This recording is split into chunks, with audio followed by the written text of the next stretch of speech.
All right then. It's Tuesday, October 19th, 2021. I'm going to call this meeting to order.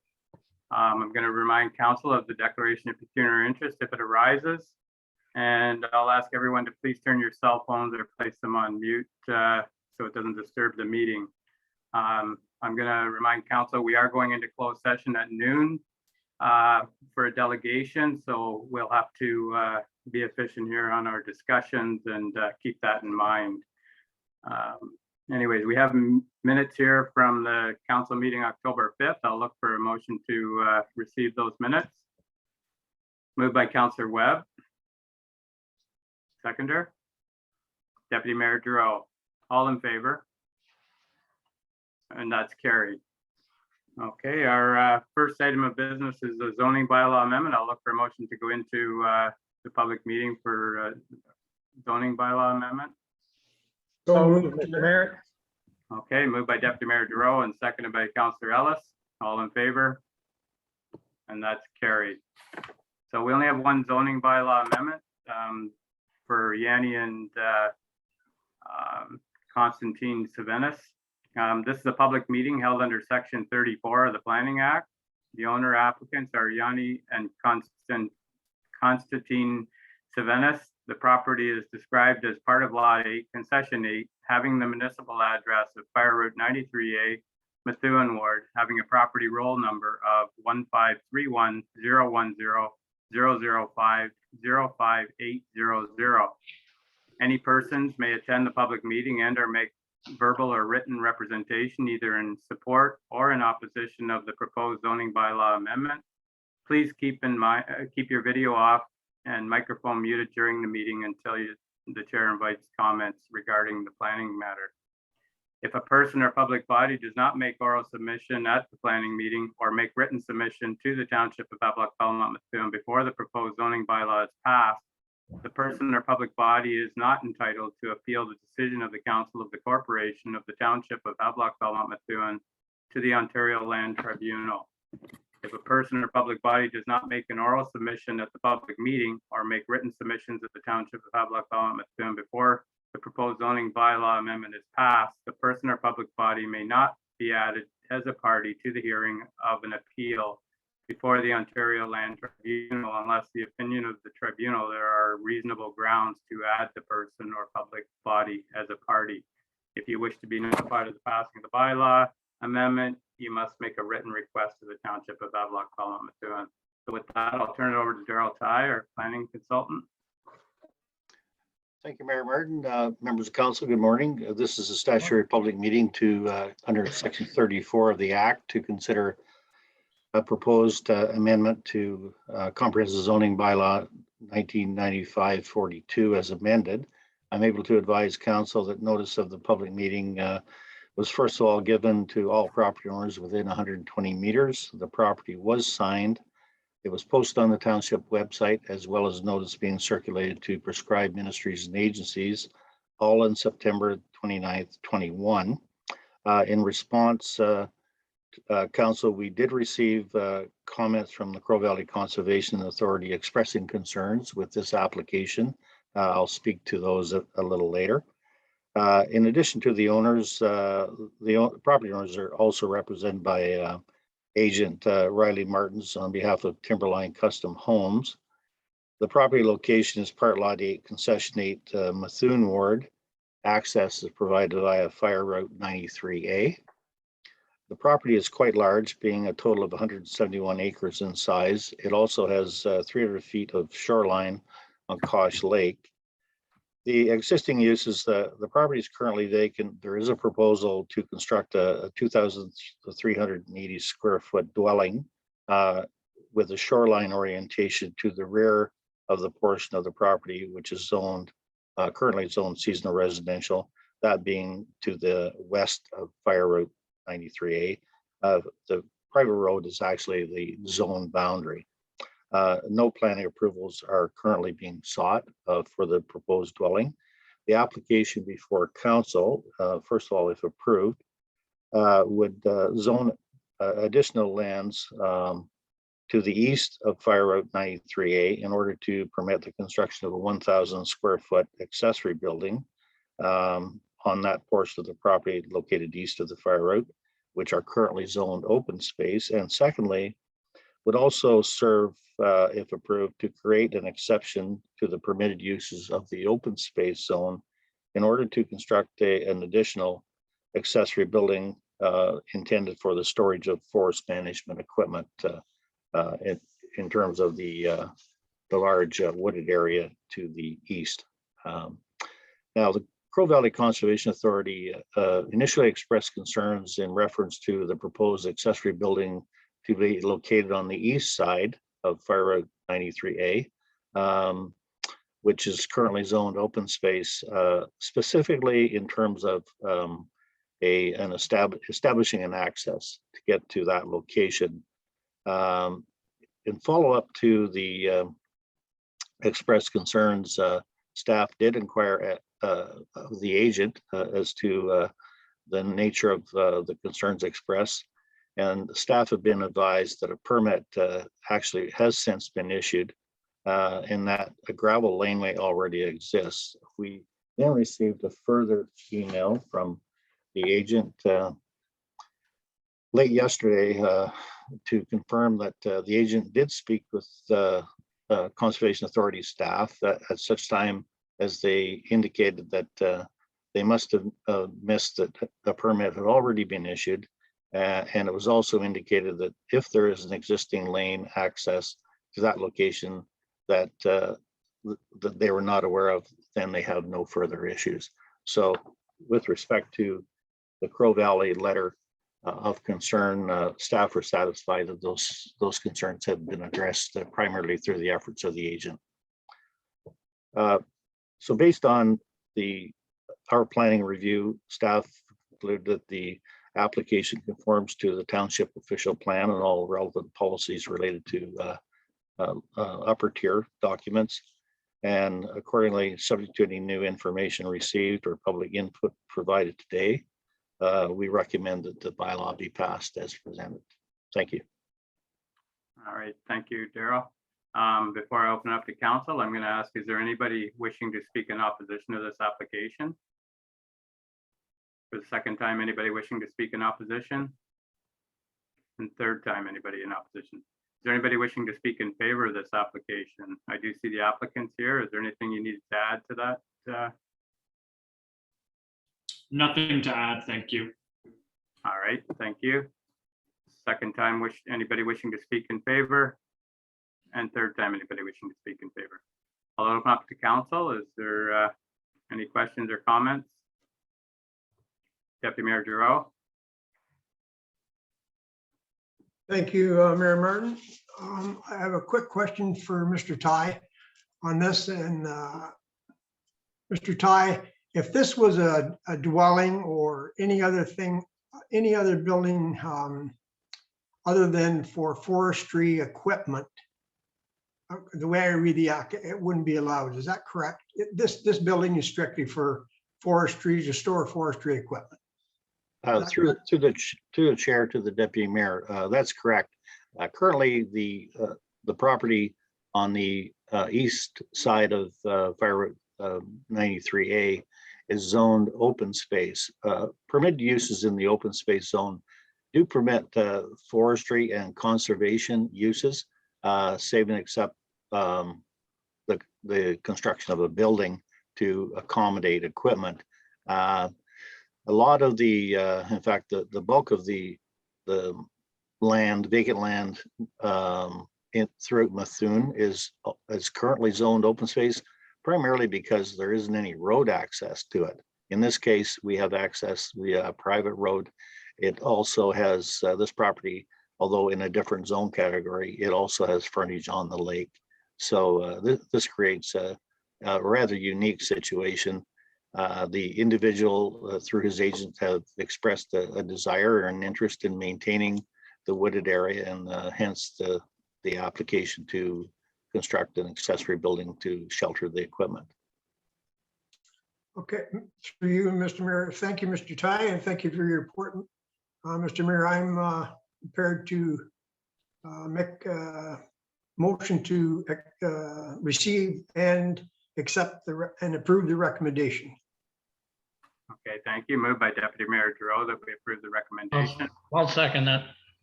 seconded by Councillor Pomeroy. Any other questions or comments? Seeing none, all in favor? And that's carried. Thank you. That's all we have for zoning bylaw amendments. So I'll look for a motion to go out of this part of the meeting, and that we could deal with the bylaw at that time if you like and get it out of the way. Moved by Councillor Webb that we go out of this public meeting, and the seconder do that. Deputy Mayor Giroux, all in favor? Carried. Okay, so we do have the one bylaw for that. Is what's council's wish? You want to get that out of the way now, and then we can move on to the Committee of Adjustment? Yep. Is that okay? All right then. So we do have the one bylaw there to amend the comprehensive zoning bylaw 1995-42. What's your thoughts? Motion to approve the bylaw through you, Mr. Mayor. Okay, moved by Councillor Ellis and seconded by Councillor Pomeroy. All in favor? And that's carried. All right, thank you. The bylaw is passed. All right, then we'll move into Committee of Adjustment with Deputy Mayor Giroux in the chair. I'll look for a motion to go into Committee of Adjustment now. Moved by Councillor Webb. Seconded by Councillor Pomeroy. All in favor? And that's carried. Okay, Deputy Mayor Giroux, take over. Thank you, Mayor Martin. Good morning, all. I now call this Committee of Adjustment meeting to order and remind the members of the committee of their requirement to disclose any pecuniary interest or general nature thereof if the occasion arises. This public meeting is held under Section 45 of the Planning Act and its regulations. We have 3 minor variances to deal with this morning, I believe. A16-21 and 2 more to follow. I'm not sure, is Mr. Tyre, are you going to present these, or is Amanda going to present? Mr. Chairman, I'll be presenting the first application for minor variance, and I believe the third application or the last application. Go ahead then, thank you. Thank you, members of the committee. This application is in the name of Chris Bezu. The property is located in part lot 29, concession 9 of the Methuen ward on Jack Lake, having municipal address 196 Fire Route 87A.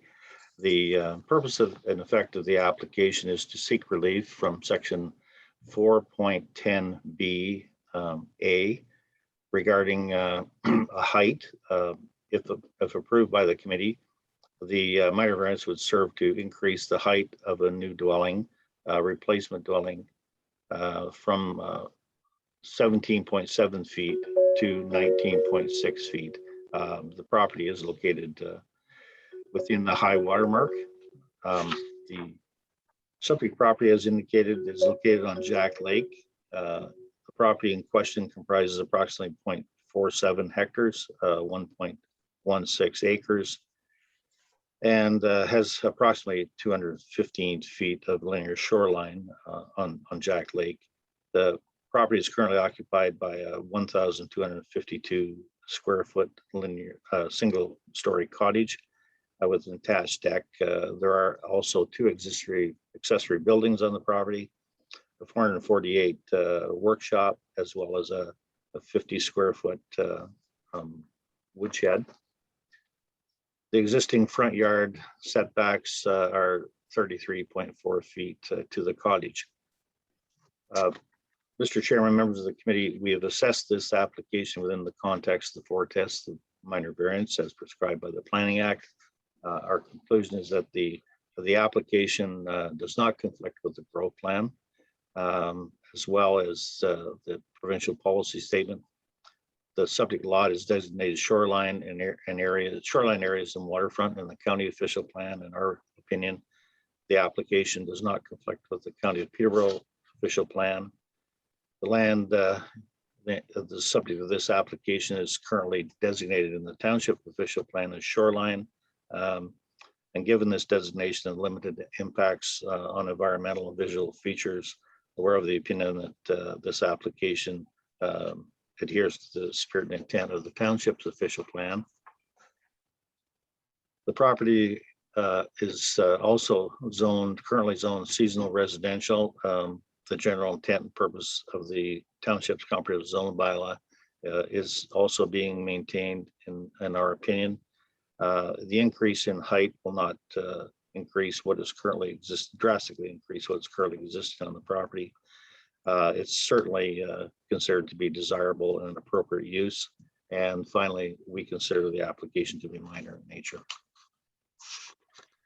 Those are my comments. Thank you, Mr. Ty, for your report. Just for the record, is the applicant present with us this morning on their Zoom meeting? Yes, I am. Thank you for that. folks. We'll give you a chance in a minute if you have anything to add. Is there anyone present wishing to speak in opposition to this application on our Zoom meeting this morning? Anyone in opposition? Hearing none, is there anyone wishing to speak in favor of this application? You anything to add this morning? Chris? No, sir, I think I appreciate the council's consideration. It's a very small variance. We're just going up by about a cinder block from where it's at. So I appreciate your consideration. And I have my designers also on the line if you have any specific technical questions. All right, thank you very much for that. Are there any questions or comments from the Committee of Adjustment? Councillor Ellis? And through you, Deputy Mayor Giroux, as stated by our planner, Mr. Ty, this is very straightforward. All the steps have been followed, so I would approve, make the motion to approve this recommendation, this application. Yeah, with all the following conditions. You bet. I have a mover, Councillor Ellis, Deputy Mayor Martin. You're going to second that motion. Yeah, I'll second that. Is there any further discussion on the motion? All in favor of the motion? That motion is approved. Thank you for that report, Mr. Ty, and we can move on to our second one. Thank you, folks.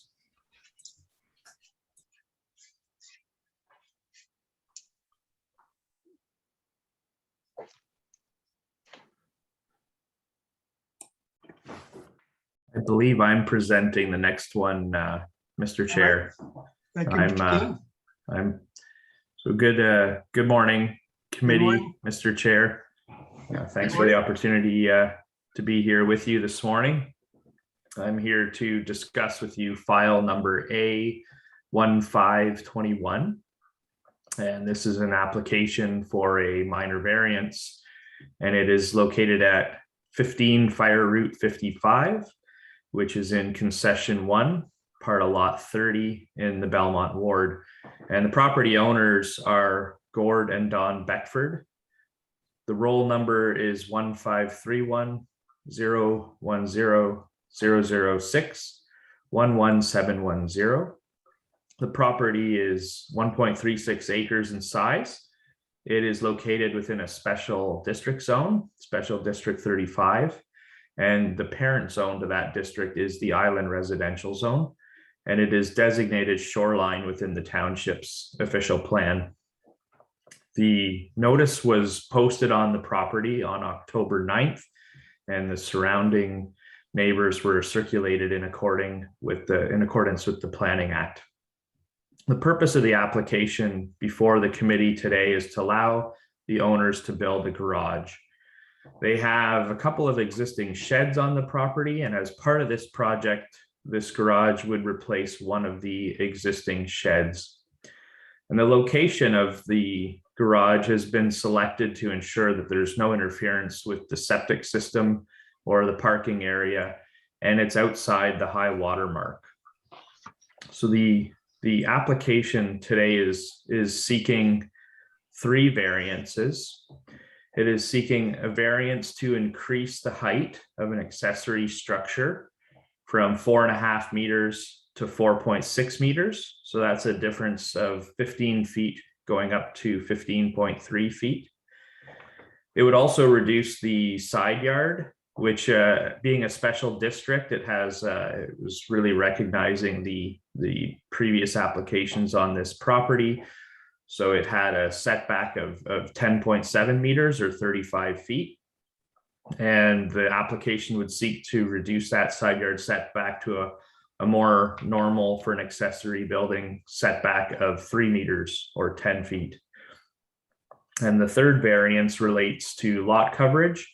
And there would be an increase in lot coverage from 4% to 6%, when in fact the existing coverage is actually already close to 5%. So in analyzing this application, the garage is 780 square feet that's proposed. And as I noted, it would replace one of the existing sheds on the property, and it's basically in the same location as that one shed. The garage would be over 32 meters from the high water mark. And the reduced side yard setback is actually part of what allows it to be farther away from the high water mark as well. So that's helpful. And as stated, it's no closer to the neighboring property than the existing shed that is there. So the location of the proposed garage would allow the retention of an existing maple tree on the property. So we find that the visual impacts, the changes would be minimal, and there would be very little impact to existing environmental features on the property, and it wouldn't impact the shoreline as a result. Ultimately, we find the proposed development will enhance the continued use and enjoyment of the property, which is consistent with the other uses and properties in the area. So we reviewed it against the 4 tests, and we do find that the application is consistent. We've also reviewed it against the growth plan and the county's plan and your official plan and the zoning bylaw, and we do find this application passes the tests and is appropriate.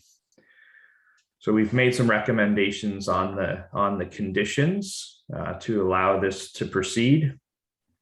And ultimately, our recommendation is that the application is approved. And I'm pleased to respond to any questions of the committee or the public.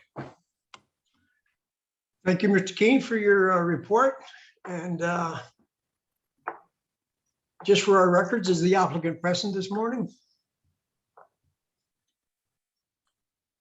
Is the applicant present this morning on our Zoom meeting? Here, I guess Yes, I'm not. present. Okay, thank you. Is there anyone wishing to speak in opposition to this application this morning that's on our Zoom meeting? Anyone in opposition? Is there anyone wishing to speak in favor of this application? You have anything to add, Mr. Beckford? Nothing to add.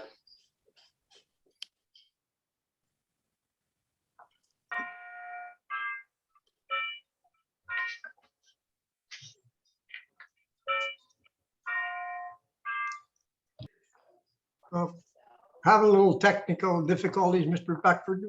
We'll just simply say that you're in favor of it, that's for sure. Are there any questions or comments from the members of the committee? Go ahead, Councillor Webb.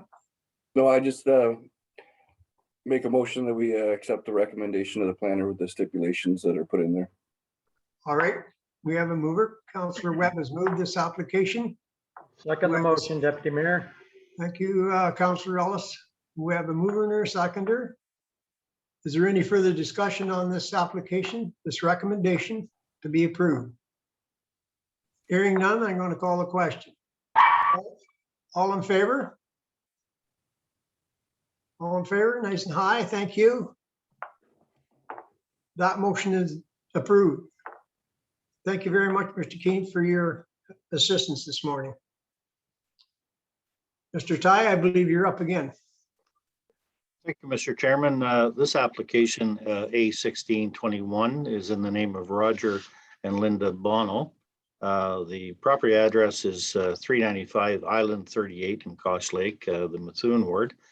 The purpose of the minor variance is to seek relief from the provisions of the Township zoning bylaw to permit a decrease in the minimum required lot area and frontage, as well as an increase in the maximum % lot coverage to permit, if approved, the construction of a 240 square foot addition onto an existing seasonal residential dwelling. The sections of the bylaw pertaining to this application are all found at 12.2.1 A, B, and G, as they pertain to lot area, lot frontage, and % lot coverage. Specifically, the proposed lot coverage would be 6%, whereas the comprehensive zoning bylaw, being an island property, permits a maximum of 4%. This property was recently the subject of approval by Peterborough County Land Division Committee, specifically applications B49 and B50-20, which allowed the adjustment to 2 corresponding property lines in order to facilitate an increase in the side yard setback incidental to the proposed expansion. The subject property, being an island property, is accessed from a boat launch located at 431 Peninsula Road. In total, the property in question now comprises just under an acre, and a new private individual septic system is also being proposed. The current water supply will continue to be provided from the lake. Mr. Chairman, we've assessed this application within the context of the 4 tests of the Planning Act. Firstly, we found the application to be consistent with the PPS and the growth plan.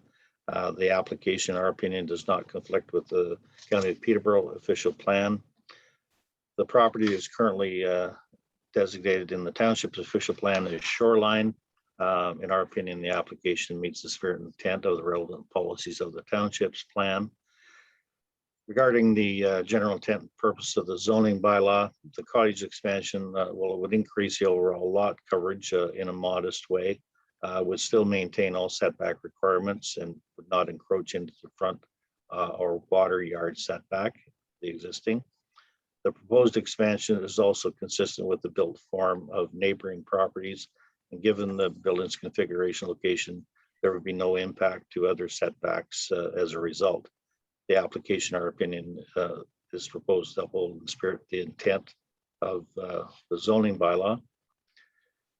The desirable and appropriate use of the land, obviously the proposed addition would serve to enhance the overall utility of both the building and the property with no apparent adverse impacts.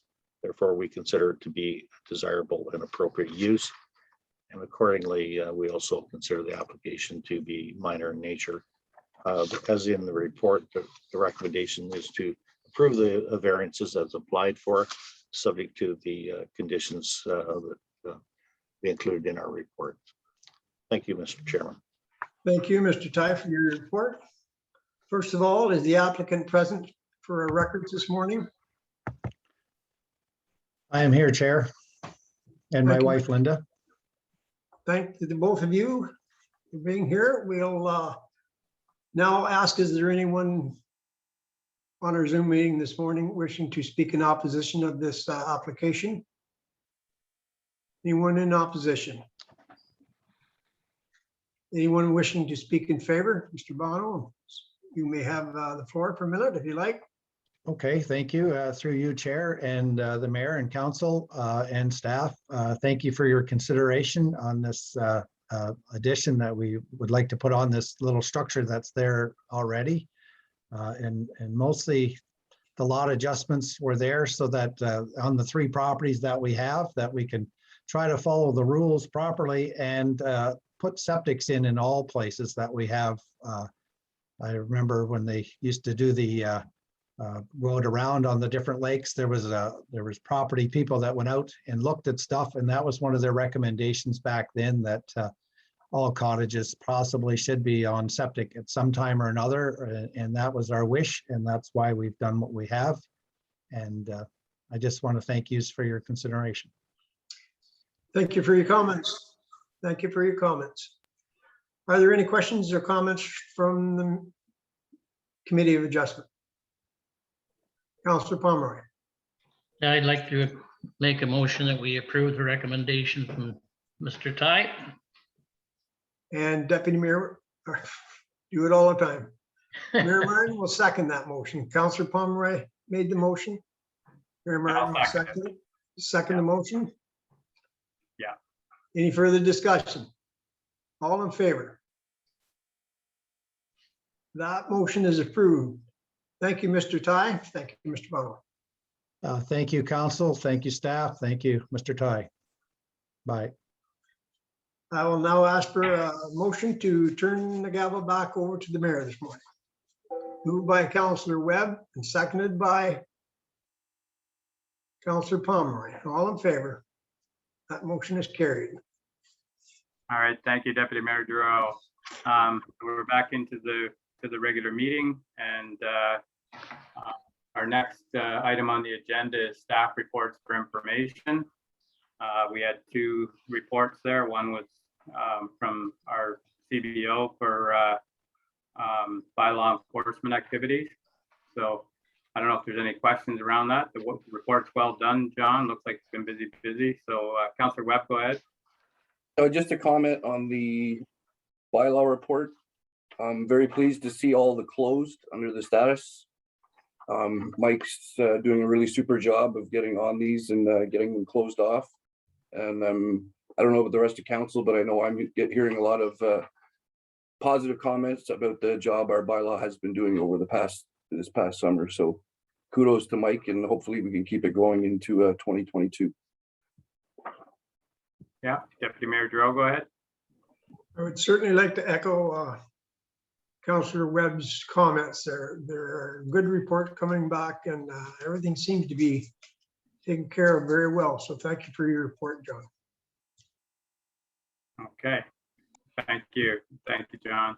And yeah, so there's two items on staff reports for information. If there's no other questions with regards to these two reports, I'll take a motion to receive them. Is there moved by Motion Deputy to receive, Mr. Mayor. Okay, so moved by Deputy Mayor Giroux, seconded by Councillor Ellis. All in favor? And that's carried. Thank you. Okay, next is staff reports with follow-up action. And our first item here is Public Works and the new weigh scale at the 6th line. Peter, go ahead. Yes, good morning, Mayor Martin and members of council. The purpose of this report is to seek council's approval to award the tender for the supply and installation of the new weigh scale at the 6th line transfer station. The tender was posted to our website on September 3rd and closed on October 7th. It was also advertised in the Belleville paper, Peterborough Examiner, and the Toronto Star as well. Okay. All right, so it's pretty straightforward. This is something we budgeted for last year, and it looks like it's a little bit within budget anyways. So that's council's thoughts. Councillor Webb. I'll make a motion. We move the recommendation of the Public Works Manager. Okay, moved by Councillor Webb, seconder, Councillor Ellis. For the question, Mr. Mayor, Okay, just curious how many tenders there were, Pete? Yes, through you, Mayor Martin, we did only receive the one tender from the one listed in the report from Rosa Scale. Yes. Okay, thank you. all right, so we have a mover and a seconder. Is there any other questions or comments? Seeing none, all in favor? And that's carried. All right, our next item here is quotation for snow plowing for the winter season, Peter. Yes, through you, Mayor Martin, to the members of council. This report is to obtain council's approval to award and the request for quotation for snow plowing this winter season from 2021 and 2022. Okay, so it's pretty straightforward. It's I think from what I'm hearing, it's going to be harder and harder to get these things with the insurance the way it's going. But so this is good, Peter. Counselor Ellis, I would make a motion, we approve the recommendation from the snow plow removing. okay, moved by Counselor Ellis. Is there a seconder? Deputy Mayor Giroux. Questions or comments around the motion? All in favor? And that's carried. Thank Our you. next item, thank you, Peter. Our next item here is with our treasurer, benefit renewal. Hi, Wendland. Good morning, Mayor Martin, Council. Pleased to announce that there is a reduction in the benefit package overall for the next year, starting in November. So I'm seeking council's approval to move ahead with that for the November 1st renewal. Okay. All right, I'll open up to council. Is there any questions or comments around this? What's your thoughts? Okay, Deputy Mayor Giroux and then Councilor Pomeroy. Through you, Mr. Mayor, I would like to approve the recommendation with the following. Council approves and receives Mosey November 21, October 2022 renewal. Okay, thank you. So moved by Deputy Mayor Giroux. Do I have a seconder? Councilor Pomeroy. Questions or comments around the motion? Councilor Ellis, go ahead. Well, through you, Mr. Mayor Wendland, what was the bigger factor in the decrease? That was the extended health care was significantly down by 31%, and the dental was down 12.2%. Okay, thank you. Probably thanks to COVID, nobody wanted to go to the dentist, so. Okay, so we have a mover and a seconder to this benefit renewal. If there's no other questions, all in favor? And that's carried. Thank Thank you. you. And next one is the library reserve. So the library had budgeted $20,000 in the 2021 budget for a cloud server application process. So they're going to push that off to 2022, but they'd like to use that allocation of the 20,000 to replace a photocopier in the library because it has broken down and the parts are hard to come by and is quite old unit. So they'd like to replace that with a newer unit and then use the balance of the 20,000 to revamp their webpage. Okay. All right. And is there any other questions around that? How much is it to redesign their webpage then? Well, is that 20,000? They didn't have quotations or anything yet but they just looked at using the balance of the 20,000. It's not to say that they would use all of it, but it would just give the reallocation if it did come in higher. Okay. All right, thank you. What's council's thoughts? Councilor Ellis, go ahead. Well, it all sounds like great planning and they're being smart with their money there. So I would move that we approve the recommendation. Mr. Mayor. Okay, moved by Councilor Ellis. Do I have a seconder? Seconded by Councilor Pomeroy. With a question or comment? No? Okay, Councilor Webb, go ahead. Just what we put off was for a server. The money was supposed to be for the server. Yeah, they were supposed to install like a cloud-based server for all their backups.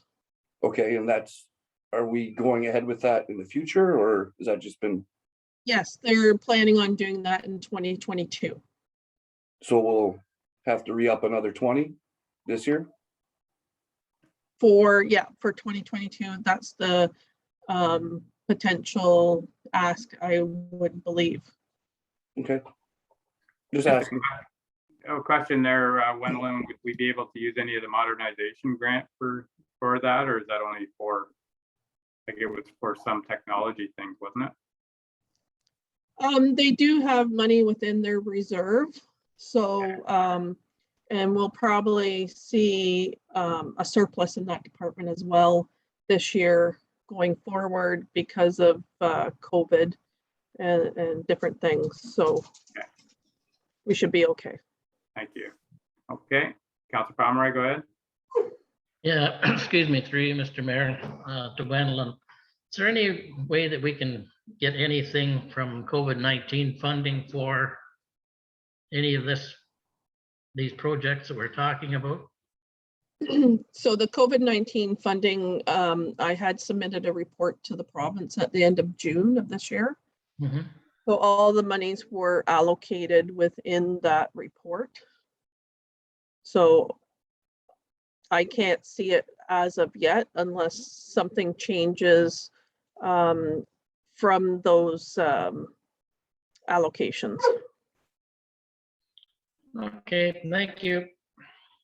Okay, is there any other questions or comments around this? We have a mover and a seconder. I'll call the question. All in favor? And that's carried. Okay, next, Wendland, is the reserve fund policy. Yeah, this is a new policy to the township. So basically, a lot of it mirrors the municipal act and gives concise descriptions of what you can do and what you can't do within a reserve and a reserve fund. So this was a council ask during the last budget process. So if anybody has any questions. Okay, Councilor Webb, go ahead. Good. Thank you very much for this, Wendland. This is kind of what I was looking for. I guess there's still more work for us to do as a council. Because what I was really getting at was, I think it's on the last page, 5.3 is our level of reserves in terms of what we're carrying in each one of these departments. And well, it's laid out there in terms of the way we can do it, but as I know, there's no real formula that we've set in terms of, you know, the size of these funds or a percentage in terms of how much we're going to keep in each one of these funds. So I would propose to make a motion that we direct staff possibly to have things ready for budget discussions so that council can have discussions about setting such a reserve policy for different departments. Okay, So if I can just reply. So that is part of the process that is being in the works right now with revamping the reserve spreadsheet to show if the reserve can sustain any replacement or of vehicles or equipment or buildings, etc.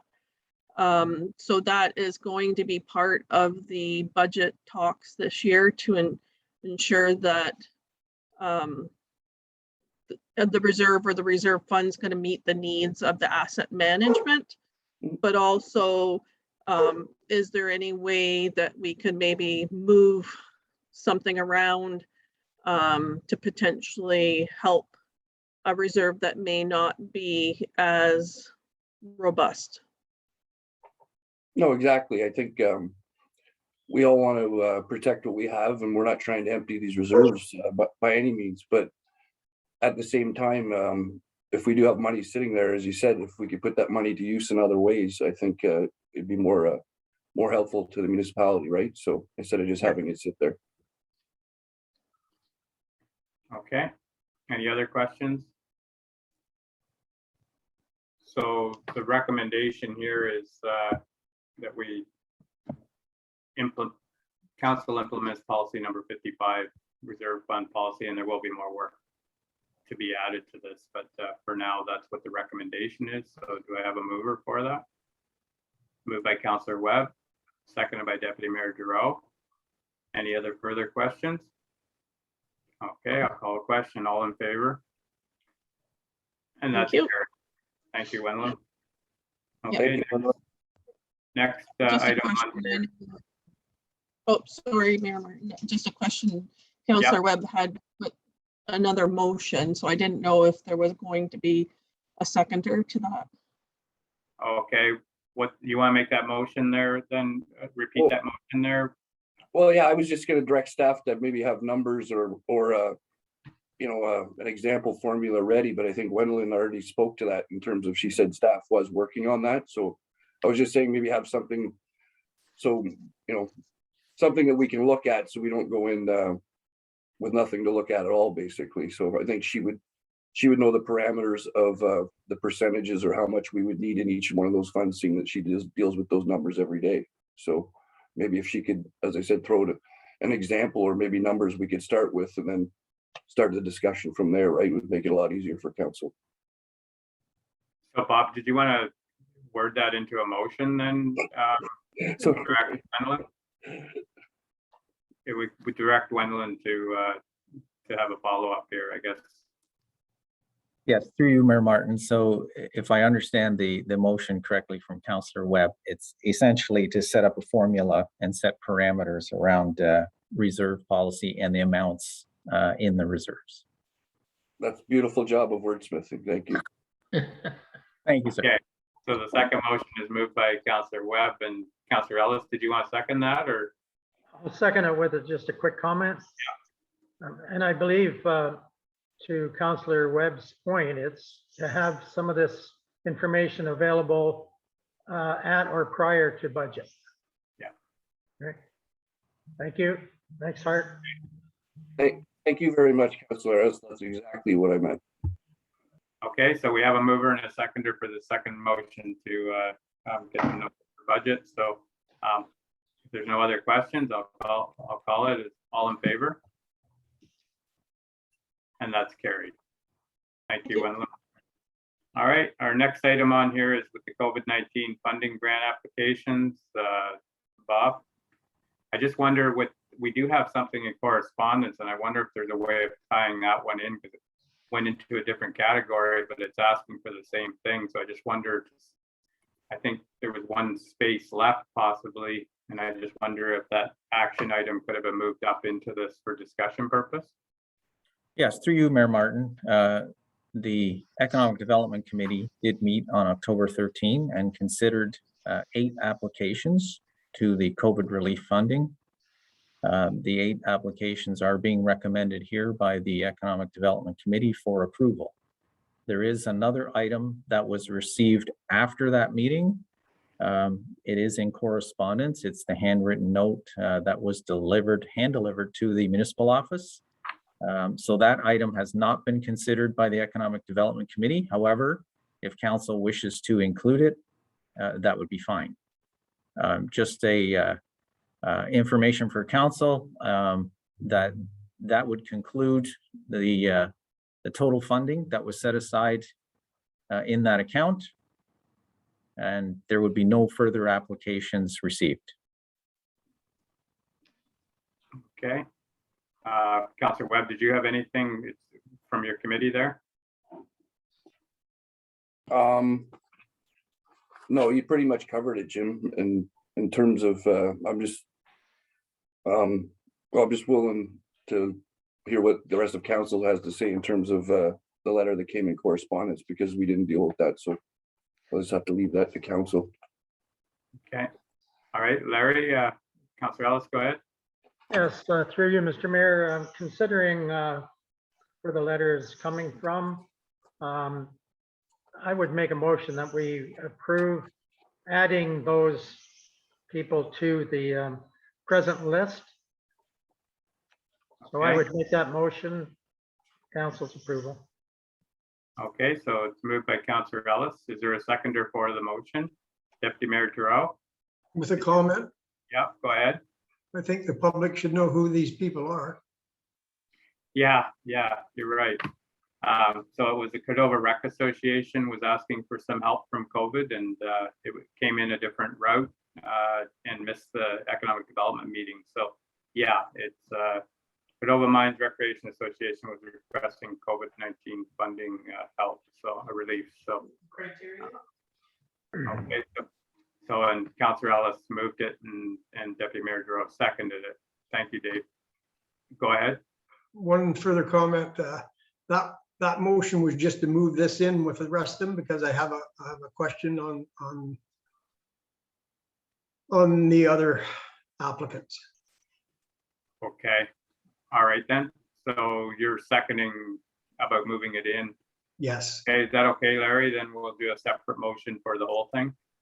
Yeah, that was the intent of my motion, and the letter actually was posted with our agenda, so it was open to the public to hear or see it. Yeah, thank you. Okay, so we'll work on that motion there. So the motion is that we include the Cordova Rec Association into the funding with economic development. And it was moved by Councillor Ellis and seconded by Deputy Mayor Giroux. So I'll call a question on that part of it. All in favor? And that's carried. Okay, so the rest of the recommendation here is for the applications that came in. What's council's thoughts there? Well, did Deputy Mayor Giroux have comments or? Well, I think it should go on the floor before I have a comment. Okay. I think the motion should be moved Okay. before. I can make my comment through you, Mr. Mayor, if you'd like me to make it now.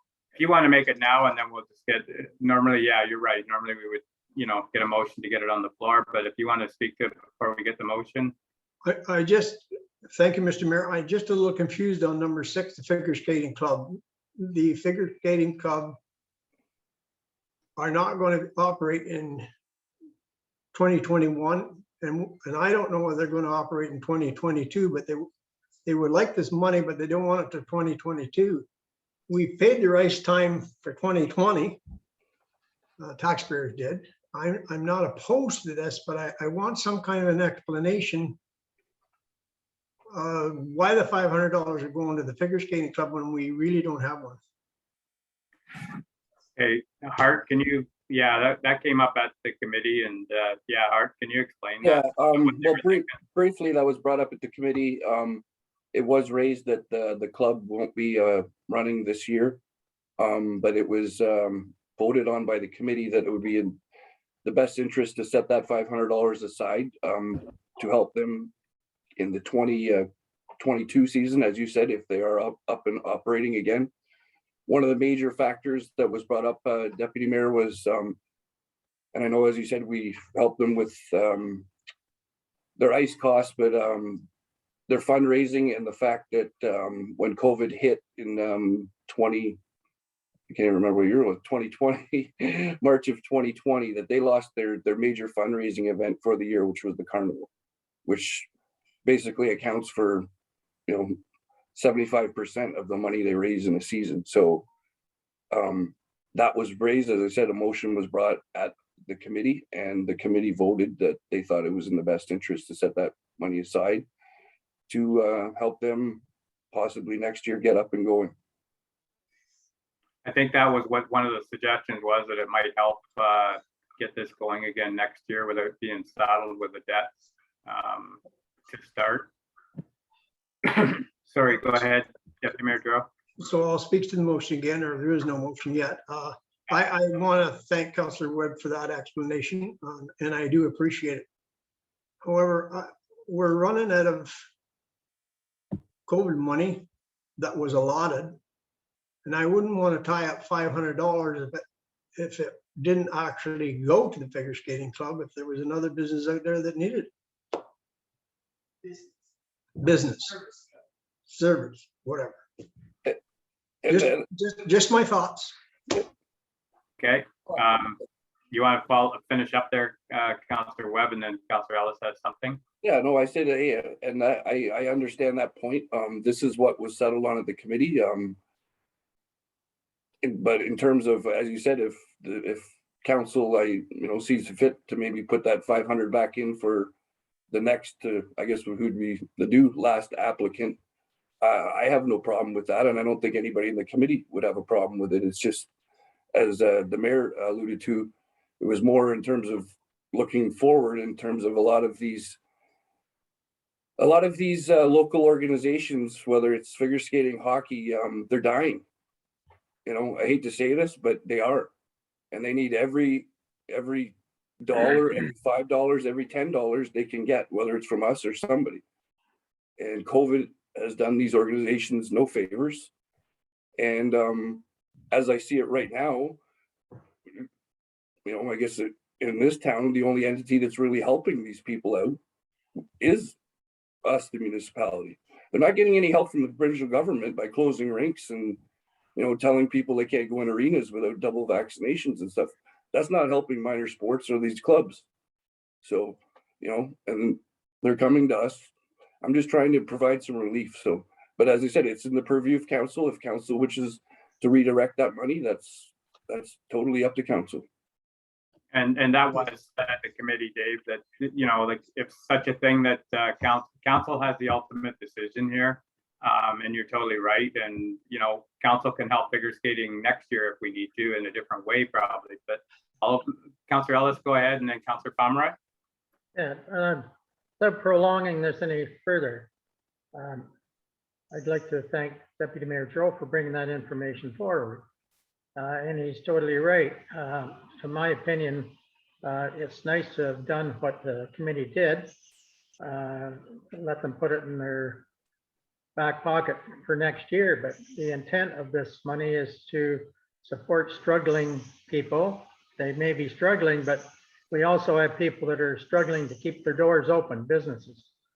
And I'm in agreement with Deputy Mayor Giroux that although it was a good gesture on the committee's part, I would prefer to keep the money back, and I'm sure there's somebody going to come forward that's struggling to keep their doors open. Yeah. So that's just my opinion. Thank you. That's good. Okay, Councillor Pomeroy, go ahead, and then we'll look for a motion. Yeah, through you, Mr. Mayor. I have to agree with Deputy Mayor Giroux and Councillor Ellis. We can't, this money is supposed to be used now. I know it was a committee recommendation, but council does have the final say whether we approve or disapprove. So So are you making, do you want to make a motion there then, Councillor Pomeroy, that we approve the recommendation without the number 6, the figure skating club in there? Yep. Okay, moved by Councillor Pomeroy that we approve the recommendation minus number 6, the Havelock Figure Skating Club. We'll deal with that at another time. Do I have a seconder for that motion? Seconded by. Yeah, I get one more comment. Yeah, seconded by Deputy Mayor Giroux. In 2022, our figure skating club starts back up and we still have money. They're still eligible for that $500. Yeah, it'll have to come from a different stream, that's all, but they can approach council at a separate time. If they need help, we'll have to try and help them out in whatever way we can at that time. Exactly. So, Thank you. So I have a mover and I have a seconder for the recommendation minus the number 6 at this time. So I'll call a question on that if there's no other comments. All in favor of the motion? And that's carried. Thank you. All right, so our next item on here is the election RFP with Simply Voting up.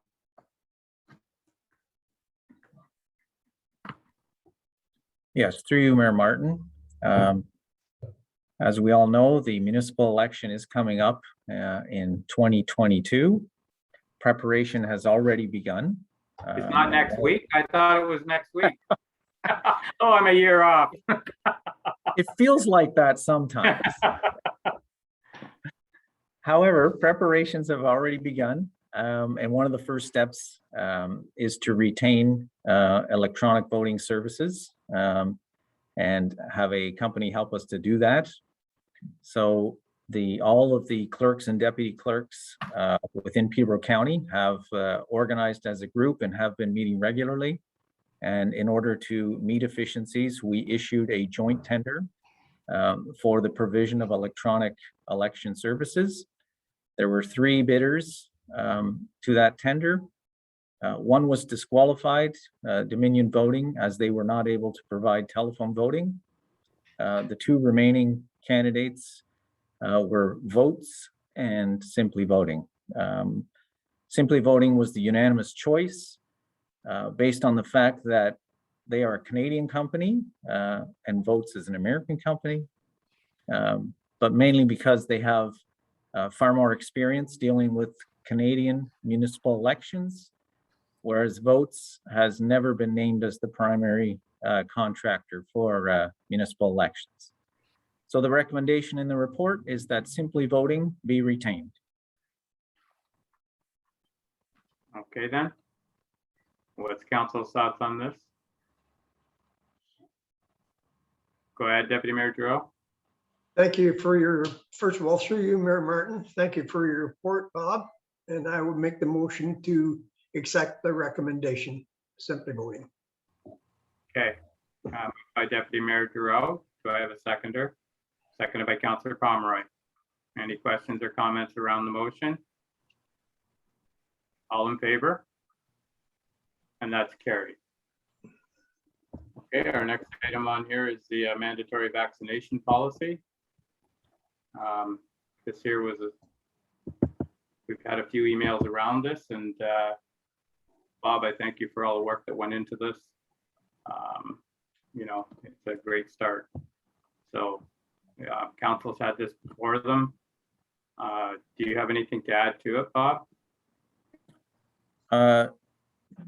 Just a brief comment through you, Mayor Martin.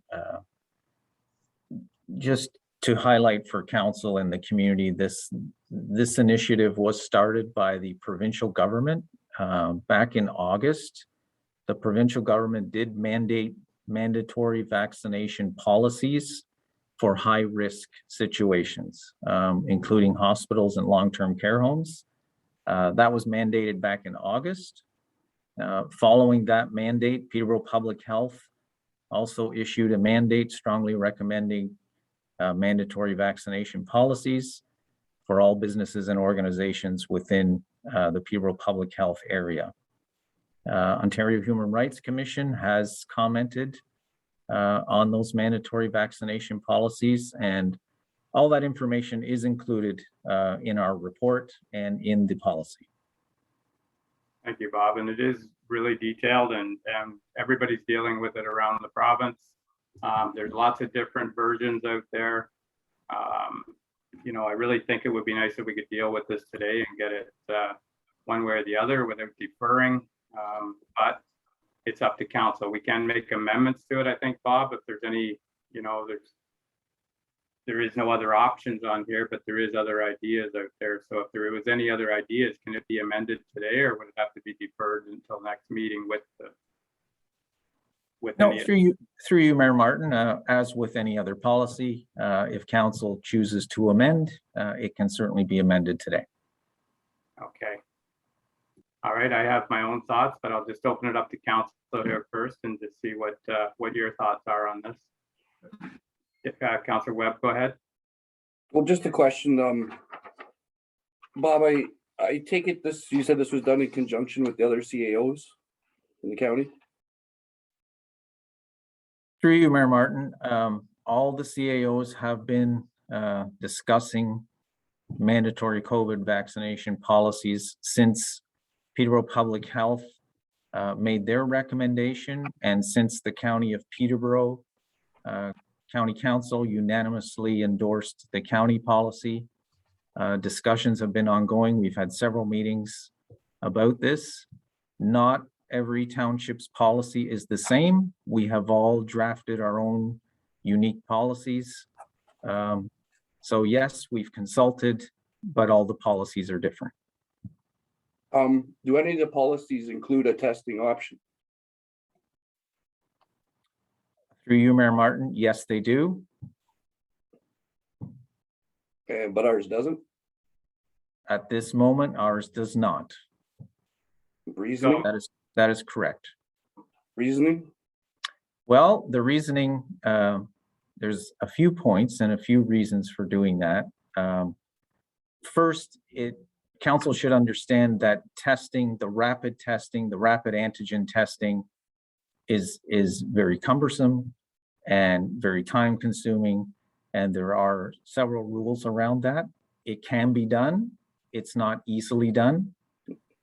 The other townships who have included that in their policies, and I admittedly, I haven't read them all, but the ones I have read that included it have included it for a brief time period, approximately 30 days, and then moved on. Our neighbors in Norwood, for example, that's their policy. They've allowed rapid antigen testing primarily as an incentive to move to mandatory vaccination. It's simply a multi-step process whereby they have testing, and then it moves to suspension, and then it moves to termination. So we have chosen to allot extra time for mandatory vaccination. We've allotted till January 1st.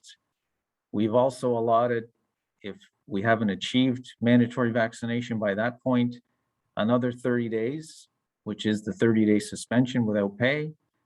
So technically, our staff has until February 1st to be vaccinated. So we feel that that's ample time, and it should get the job done for us.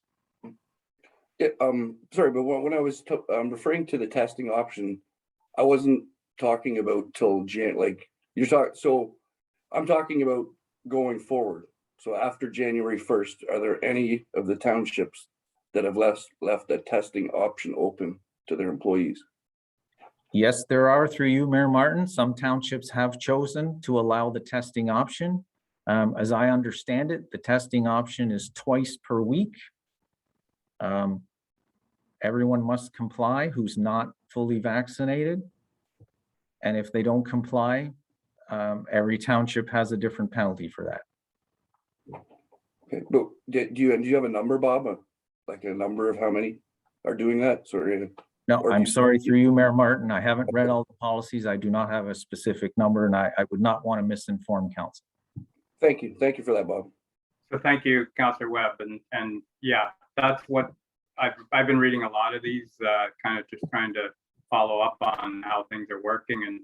And that was my suggestion. And you know, it's there has to be a deadline to it. And I'm sure we could come back and amend it later. But for the next few months, if there was a way of doing a rapid testing for 30 days and then and we would pay for that, but then after that it's paid for, they pay for it themselves. And council has to understand the way this works is it's not something that you just do at home and report it. We have to have a designated captain, or I forget what the term is there, Bob, but somebody has to do all the paperwork on this and test the people twice a week. So there is a cost to it, but there is a way of softening this bylaw as far as allowing for testing. But I don't think we should pay for the testing indefinitely. I think that's what I'm hearing from a lot of others. But you know, so okay, Councillor Webb, and then was there anybody else that had any questions or comments around this? Okay, and then Councillor Ellis. Oh, just quickly to that, Jim. I thought that the rapid tests were available for free through the provincial government. At first. Well, they're starting to tighten up on that. So, and that's the thing, then we would have to have our own staff doing it. We could do it as long as we can get them for free, but eventually we're gonna have to buy them for that. So, and I think that's why you're seeing some areas, which is something that I talked to Bob about. We haven't had time to investigate, but some are using a pharmacy to do the testing, and they'll do all the paperwork and everything. I don't know whether we could do that here, but that was something else to look into. But right now, the bylaw is to allow till January 1st, and then go through the process, or we can look at another alternative. And some of them do have, I think North Kawarth is testing, you know, twice a week and working with it that way. Councillor Ellis, go ahead. Yeah, through you, Mr. Mayor, I'd like to thank Councillor Webb for bringing those points forward. Personally, I would prefer to have this not amended today, but deferred. There's a lot of unknown questions here. Just the comments, for an example, through you, Mayor Martin, the unknown, what's gonna continue on for support, and there's just a lot of unknowns. Yeah. I'd hate to see something get put into place and we don't have enough in our policy to address some of the conditions or some of the situations that are going to arise.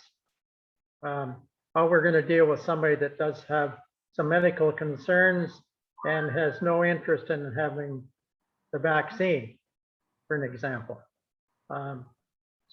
My preference is to have this policy deferred and give council and staff some time to give some of the issues a little more thought. Okay, Bob, go ahead. Yes, through you, Mayor Martin, just to address some of the comments from both Councillor Webb and Councillor Ellis. Just to clarify, the policy does allow for an exemption for medical reasons. It also allows an exemption for reasons of creed. It's all in the policy, it's there. With respect to rapid testing, currently there are free, no charge tests available through the Peterborough Chamber of Commerce. I don't know how long that will last, but currently they are available. There are rules around it. So what they're asking, and the provincial government is asking, that we appoint what they call a screening supervisor to manage those tests. So somebody has to register their name as that person. And then the tests have to be submitted on a weekly basis, number of positives, number of negatives.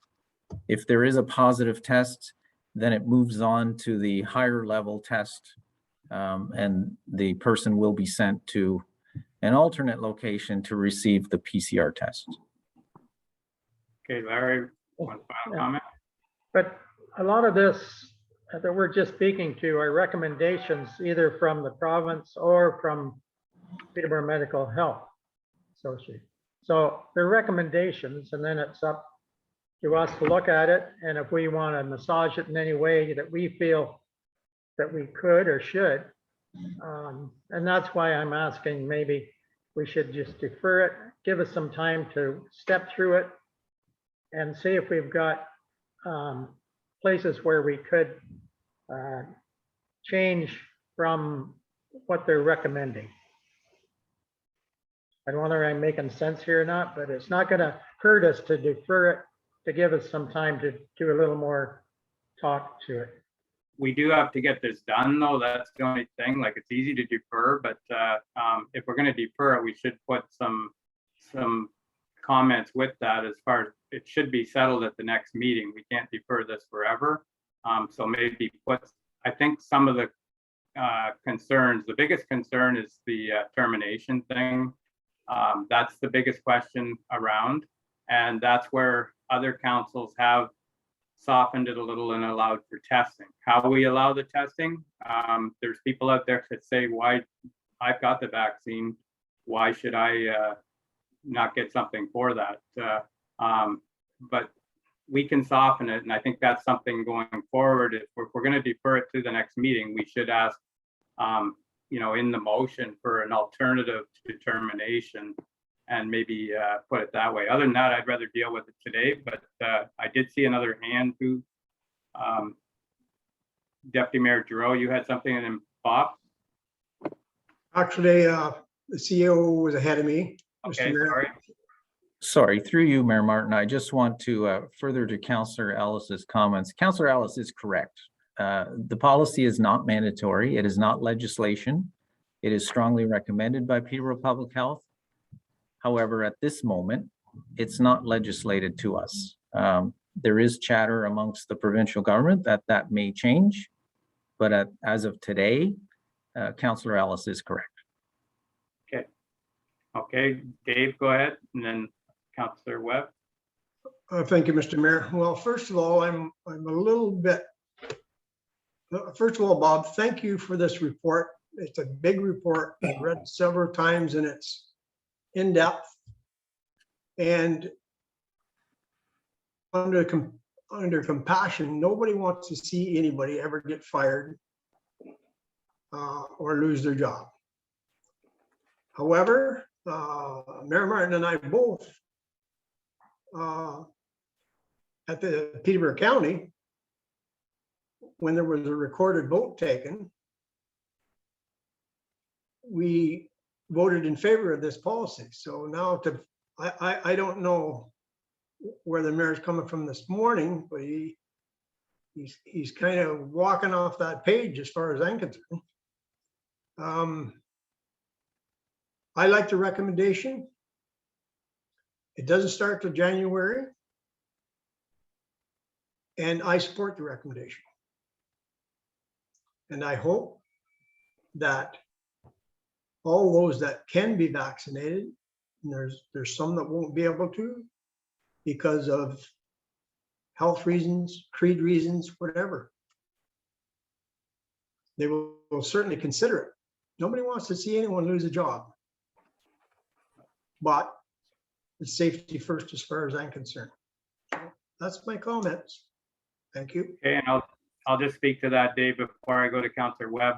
I did support it at the county. It's a totally different ballgame up there as far as when it comes to this here. I would love to see us go that route. I really believe in it. And I know lots of other mayors there that support it at the county, but it's different when we talk about if you have somebody that's going to be on leave, unpaid leave, with a small workforce like the townships have. That was one of the questions at my mayor's meeting there a couple of weeks ago. Is it's really hard for our townships to do something the county can absorb, and they might go without someone for months because they're on unpaid leave. You can't fill the position. In the township, we are so small in our workforce that it's really hard to go on. If somebody's on an unpaid leave for a year, we can't fill that position. So we're going to be empty down somebody. So I think that was some of the thoughts around some of the mayors. Like I know our neighboring one went a different direction. And, you know, I'm just trying to massage it to work for Havelock-Belmont-Methuen. What I voted at the county, I support what I voted there. And I wish we could do that here because I'm a believer. And I don't want to get into it here. I've been into it too much over the last several weeks. Everybody has a different opinion here with regards to this mandatory vaccine. But so I'm just trying to come up with a solution for Havelock-Belmont-Methuen to make it work. And that would be massaging it and allowing some time for testing. And we can always work on that for 3 or 4 months or 6 months. I don't know how long this is going to go for either. And that was one of the big questions around with the mayors. We don't know if this is going to be like 3 months, 6 months, permanent. There's nothing around that. And it would be really nice if the province would step in and, so we're consistent across the board. But right now in the county, we're all over the place. Even though we all voted unanimously for the county to have mandatory vaccines or termination, the townships are all over the place. And so we can come up with our own, but I totally support what I did at the county. I'm just talking for Havelock-Belmont-Methuen right now. So, and just trying to come up with all the options, but I would like to see it dealt with today, but that's up to council here. I'll go to Councillor Webb and then we can get a motion. Rebuttal. Yeah. Thank you for your comments, Mayor, and I certainly appreciate them. You brought a good point up. We are small and we can't afford to have anybody off. And you know what happens when you have a small workforce and they're all dedicated. I'm sick today, but I'm still going to go to work. So if we're going to do this, we better do it right. Thank you. Okay. Councillor Webb, go ahead and then I'll call a question here, see what your thoughts are. Yeah, well, I just like to echo kind of what you and Councillor Ellis was saying in terms of taking a more cautious approach here and maybe looking at this over the next 3 to 6 months with a testing option open to our employees, because none of us know how long this is going to last. I mean, we're at 75 to 80% vaccination rates now, which is funny because a year ago we were told that once we were at those levels, everything would be fine. But I guess they've upped them. So, but say we do get to 80 or 85 by this next summer, is all this going to be gone? So are we going to have turfed some of our employees for a 5-month period when this will all be gone by next summer? I don't know. Maybe this goes on for an extended period of time. But the one thing I do agree with you, Jim, is that this is being thrown onto our laps once again. It's just another issue. from upper tiers of government, whether it's the feds or the province. If they want to make these mandates and they want to do the rest, whatever, make these pronouncements, then they need to put the things in place to back them up, instead of making these recommendations and then holding a hammer over the municipalities saying, basically approve this, or we're gonna, basically hold the sword over your head until you do. Because that's the way I feel. I don't know the rest of council, but that's the way basically I feel here, is that I, as municipal councillor, shouldn't be making a health decision for one of my employees. And if the province or the feds want to do that, or the Supreme Court or whoever, somebody much higher than I, that's fine. But it shouldn't be legislated here at a municipal level. So I'll just leave it at that. Okay, so we haven't got a motion here right now. Councillor Pomeroy, go ahead, and then we're gonna move on here. Yeah, through you, Mr. Mayor. I have to agree with Councillor Webb. I agree with everyone, but we're put between a rock and a hard place here.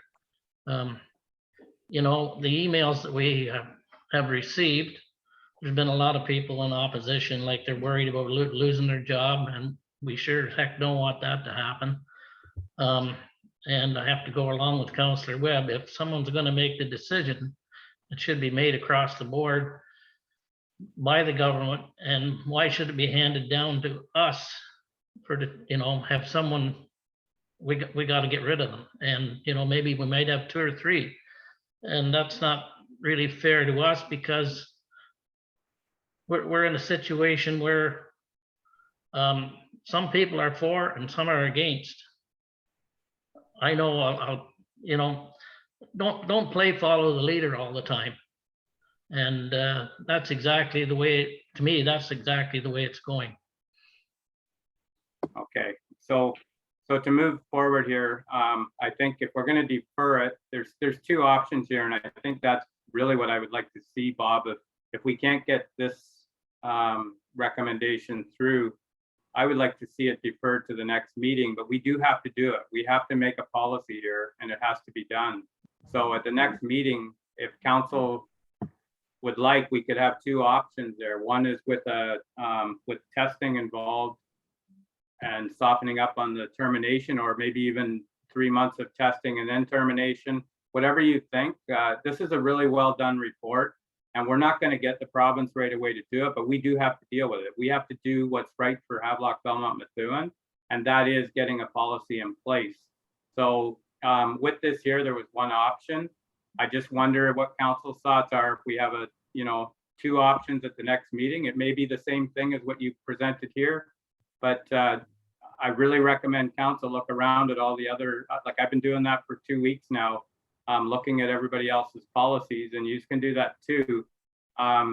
But everybody's doing it, and I know what you're saying, Councillor Pomeroy, but they're doing it because it's the right thing. We have to do something to protect our workers, and if this is what we have to do, the policy can be ours. It could be made in HPM.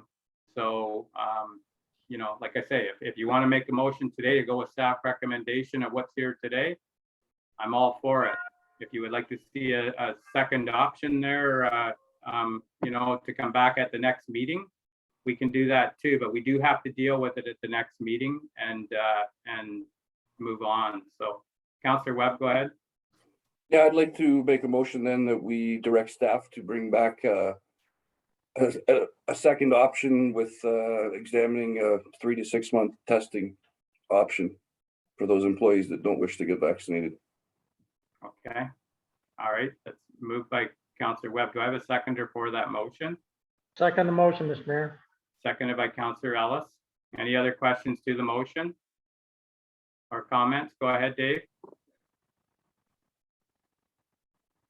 Just to be clear on that, Councillor Webb made a motion 3 to 6 months for testing. When is that, at the end of the time after January, that time allotment?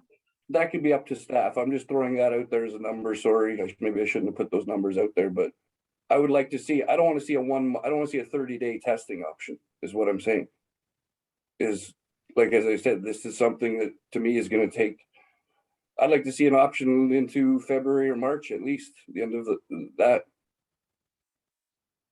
For testing, Okay, so if so not longer and in perpetuity, so, but there has to be a testing option. with or the I'm test voting for option, the second option with testing included, so does that answer your Yeah, but question? not- Deputy Mayor Drew? So I'm perfectly clear. Policy 57 would remain the same other than the timelines with the option of testing. Is that No. what I'm hearing? No, With the timelines that are reflected beyond. no, it would be. It'd be up to staff. Like personally, I would like to see an option that would include a testing option for people if they didn't want to get vaccinated. For good. So for Okay. next year, for as long as COVID goes on. Okay, Okay, so, That's my motion. okay, I'll just, Barry, I'm gonna go to you. I just wanted, is that clear, Bob? Yes, through you, Mayor Martin. I believe what Councillor Webb is requesting is that there be a permanent accommodation for rapid antigen testing included in the policy. Thank you, Bob. Councillor Pomeroy, You're go ahead. welcome. Yeah, through you, Mr. Mayor. We're going round circles here, but the whole thing of it is, you know, we can support it as individuals, but we still have to try to look after everyone else. And Bob said has a great report here. I know we want some additions or whatever, but we can't just leave it and say, Bob, make up a new one here. You're gonna have to give, there has to be some input, because he doesn't really know what council wants. So are we gonna get together and are we gonna discuss this more sometime? We're just gonna come back to the next meeting and say, this is what we're doing. I think like Hart says, this is, so this would be option one, and option two would have include an option for for testing. And there was no timeline on it. That's something like, I don't know whether indefinitely is fair, but have some sort of a thing to, I think that would be up to Bob's council can but see what they're thinking and make sure that it's all in for the next meeting, but. If you put a timeline on it, aren't we essentially just doing what we're doing here is forcing people to get vaccinated?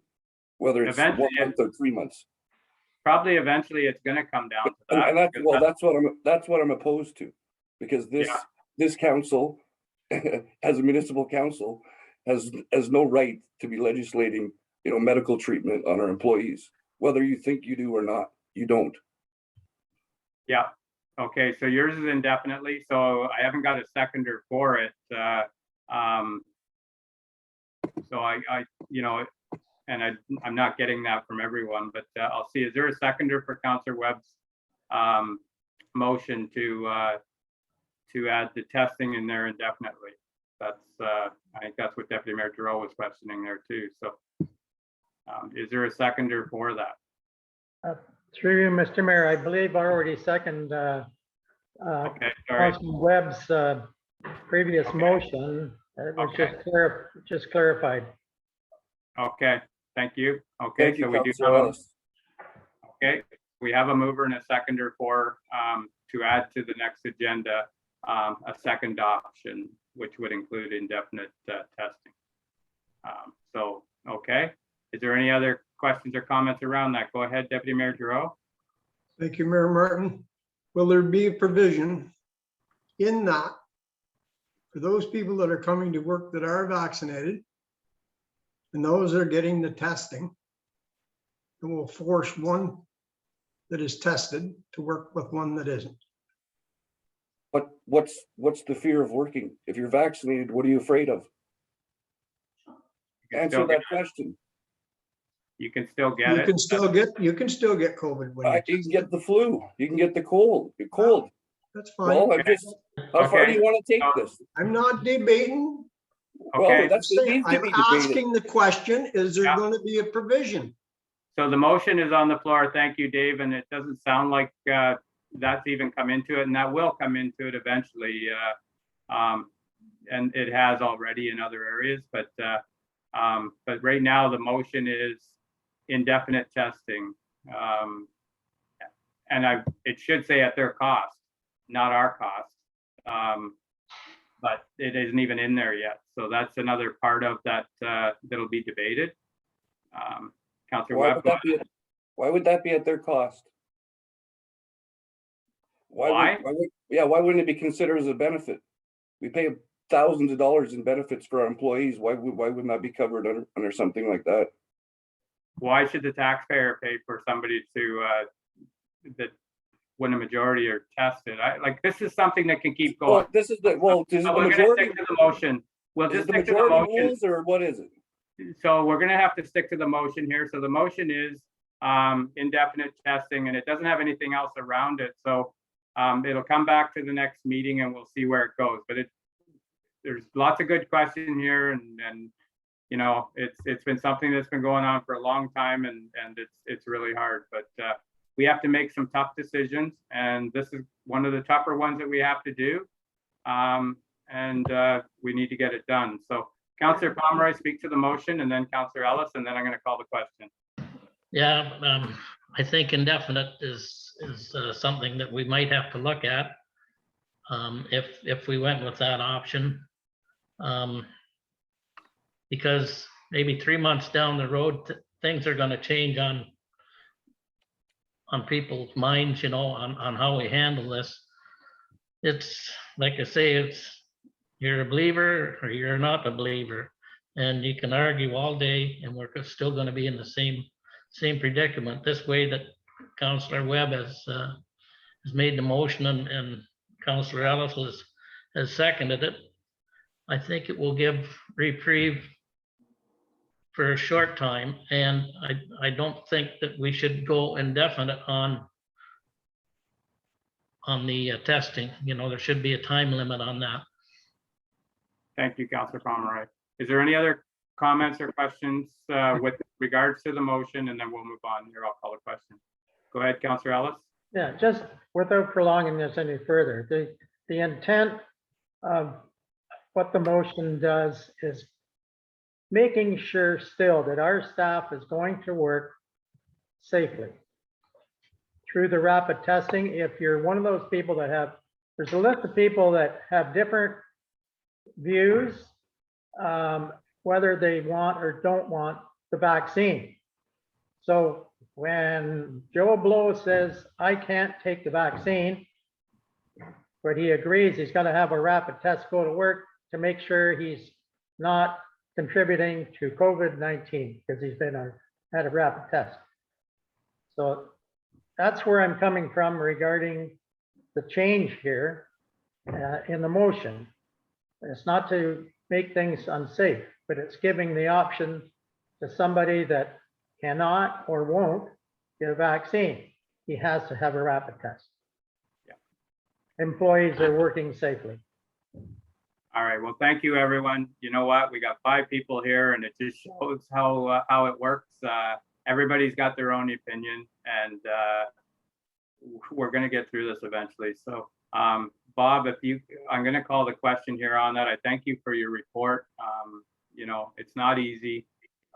This is one of the hardest things I've had to deal with, and I'm sure everyone else will agree. This is not a fun thing to deal with. We're just trying to do the right thing. And so I'm going to call the question here on the motion to allow for testing. All in favor of the motion? Okay, and that's carried. So thank you, and okay, work cut out for you, Bob. Try and see if you can just get something else there. Anyways, okay, that's the end of our action items. Thank God. So anyways, the next we have here is correspondence, and we dealt with number 1. Number 2 is the action item was with regards to advertising. I don't think it's something we normally do, but what's council's thoughts on this courageous canine advertising information. Deputy Mayor Giroux? Motion to receive. Okay, a motion to receive. Do I have a seconder? Seconded by Councillor Webb. All in favor? And that's carried. Okay, and our next item, which went through it there thoroughly, it's a good read to see the numbers, is our, I don't know whether Gwendolyn has, I don't know what the increase compared to last year is, but it's our annual billing statement. I don't know how it's looking there, Gwendolyn. It doesn't have comparators. I'm just trying to get to that part. Sorry, what is the next one? Oh, it was the annual billing statement from the OPP for us. I just wondered how, Oh, okay. I just There wondered. wasn't a huge difference at all. It was very small. Okay. All right. Thank you. That's what I thought. It looks very similar. So, so anyways, I'll look for a motion to receive the balance of the correspondence. Moved by Deputy Mayor Giroux. And seconded by Councillor Pomeroy. All in favor? And that's carried. Next, I have committee liaison reports, and the first item here is county council update. Dave, there wasn't a lot on the last meeting as far as for our township. Did you have anything there? The only thing really through you, Mr. Mayor, that was pertaining to HBM was the transfer of the Plateau Creek Bridge on the third line and to the county and vice versa from the culvert on Danseca Road. And we made a motion to defer that for further information. So that'll come down the road here eventually. Yeah. That's about all. Yeah, and that's about all I had. It's an old agreement that's from 1927. So anyways, they're dealing with these bridges all over the county, and we have one in our township. There's 3 in Norwood and some in Otonabee, South Monaghan. So yeah, there wasn't a lot to report from the county for the last meeting. So the next, go ahead, Barry. You're muted there.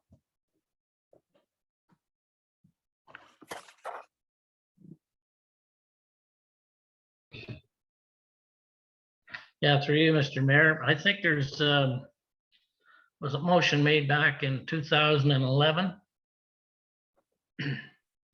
I think your name was on it, and mine too. That we transfer the ownership to Peterborough County for the third line bridge and assume the culvert. But further to that, our CAO and Works Department have been working with Marmara, wanting them to assume half of it. So therefore, we would only, if the agreement goes through, we would only have to pay for half if there's any repairs, but the county has to bring it up to standards to start with. So there is something in the works. Yeah, I think it was 2016 or something like that we discussed it. It wasn't quite that far back, but yeah, you're right. So it is in the works here, and Bob and Peter have been working on that, and it will be coming back to the county. But it is something that there was an agreement there when we did the bridge on the third line, and that was a part of it. So other than that, there was a bunch of minutes here from the Eastern Ontario Trails Alliance. I would look for a motion to receive those minutes. If there's any questions, you can ask the deputy mayor now, but moved by Councillor Webb that we receive those minutes. Second the motion, Mr. Mayor. Seconded by Councillor Ellis. Councillor Pomeroy, go ahead. Question. I would just like, through you, Mr. Mayor, to ask Deputy Mayor Giroux. There seems to be big grants given to the, I don't know whether it's a Federation of Snowmobile Clubs and Eastern Ontario. Have they ever applied to do anything with our burnt dam bridge? That, Mr. Councilor Pomeroy, is, I guess you could say, is in the works. The snowmobile club will be heavily involved in that. If we haven't got the transportation master plan completed at the county yet, and that, to my knowledge, is part of it. That particular bridge, the county has every intention, if they can, to take on some partners.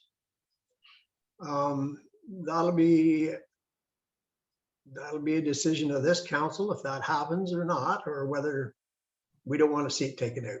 To answer your question with the Reader's Digest version is EOTA will probably not be part of that bridge because the trails beyond that bridge for ATVs, side-by-sides, dirt bikes, that's private land. Some of it is crown, but you can't get through it all. So it's unlikely that they will be involved. But the snowmobile club will be involved in that because that's one of their main trails. So to say that EOT would be involved, it's not a definite no, but it's highly unlikely. Okay, thanks for that, Dave. And you're right. And you're right. We do receive some wonderful grants, and I have a report coming next meeting that'll outlay some of them grants from the time I've been at EOTA. And I'll explain then how we get them. and why. Yeah, I was reading your reports and I see where there's, the government has been quite generous with Eastern Ontario and with parts of the snowmobile club. So I wondered if maybe somebody could get in touch with our snowmobile club and make sure that they go for some of these grants. I do believe that the wheels are in motion, and I think the wheels are in motion through Peterborough County to get in hold of our local snowmobile club. But one of us certainly, I can follow up on that if you like. Okay, thank you. Okay, so I did have a mover, Councillor Webb, to receive these minutes, and I'm not sure if it was Councillor Pomeroy seconded or Deputy Mayor Giroux, sorry. Somebody seconded it there. Councillor Pomeroy seconded. Okay, so I'm going to call a question. All in favor of the motion, and that's carried. Thank you. So that was it for as far as reports from any of my meetings. I did meet with Dave Smith, like I said, and a lot of it was around COVID, which I don't want to get into again. And then other than that, he did say at our next meeting, he's hopefully going to have our MP at the meeting. Michelle Ferreira is going to come to the meeting too tomorrow night. So we'll see how that goes. But other than that, there wasn't anything to report in this section. So I'll move on to written or oral notice of motions. I don't have anything listed here. So we'll move into new business. And so in the new business, there was a couple items listed. The first was Councillor Ellis. You had something there with regards to the part-time facility operator that we did at the September 7th meeting. Through you, Mayor Martin, I went back and reviewed the previous meeting where we talked about the arena and ice time and about this job posting. I wasn't aware that we had posted it, and I don't think in the meeting minutes that it indicated that we posted it. I just had a couple of calls about it, and of course, I had to say I'd have to check because I didn't think it had been posted. The other part of my conversation is going to be around when we did post it or do post it. Sometimes we use students there to support the arena, and there was no discussion about that as well. So I asked Bob to put it back on for today's meeting for that reason. Okay, So okay. go ahead, Bob. Through you, Yeah, Mr. go ahead, Bob. Yes, through you, Mayor Martin. Just to clarify a couple of items. Yes, at the September 7th council meeting, the manager of Parks, Recreation and Facilities did bring a report, which included 2 recommendations. One was to clarify the installation of the ice. And the other part of the recommendation was to hire a part-time as needed temporary worker, seasonal worker for the winter season to replace the student. And the manager of Parks, Recreation and Facilities did indicate it was to replace the student. There was a motion made by Deputy Mayor Giroux. And perhaps through you, Mayor Martin, I could call on Deputy Mayor Giroux to clarify his motion and perhaps make a new motion just to conclude the matter and make it very clear as to what the intentions were. Okay. Deputy Mayor Giroux, go ahead. Thank you, Bob. Yes, I did make that motion, and in the motion, as you stated, that there were two recommendations. First one, the recommendation was for council to give Parks and Rec and Facilities Manager a timeline to start the arena, and also to hire a part-time when needed facilities operator. And that was my motion. I opted for motion 1 and opted for, or there was no option, and also the part-time employee. There was no discussion on a student at that time, but that was my motion and I stand by my motion. I mean, it's quite simple to me. I don't know where the confusion comes from. If that's helpful, that was my motion. And I think part of the report did say the reason why they were thinking instead of a student, it was, I don't think it was a student they were looking at, but anyways, it was discussed and there was a motion and it was seconded. So, but it might have been fuzzy or whatever. So Councillor Pomeroy, go ahead. Yeah, I think it was a bit fuzzy, Mr. Mayor. First of all, the ad, do you recall what it said for an employee? Full-time, part-time. As soon as you say full-time, it's you're paying benefits. And that was a mistake. It was retracted. Yeah, It's good time to tell us now, but I mean, like this goes on, Yeah. this goes on too long because it's Bob, go ahead. and I'm Yes, sorry, through- like Through you, Mayor Martin, just to address that, there was an error when the ad was first placed. As soon as the ad was noticed and the error was noticed, it was corrected immediately. Yeah, because I did see both. well, further to that, we went on and I don't remember Deputy Mayor Giroux making a motion for to hire anyone. We discussed, wages. We went all around in a big circle again there. So I didn't think anything had been resolved, only the opening of putting the ice in the arena. And it just seems we're getting the cart ahead of the horse here.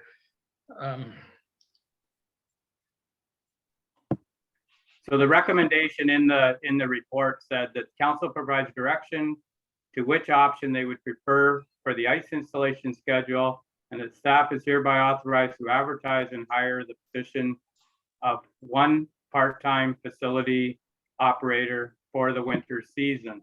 And then if you watch the video, that's a good thing with videos because you can watch it. And I did check it out, and there was a motion and it was made, and we agreed to it. So it's just something to move on. We need it anyway. Really, it's a housekeeping thing. This is something that we do every year, and it needs to be done. I mean, especially with all the protocols that we have right now. Go ahead, Bob.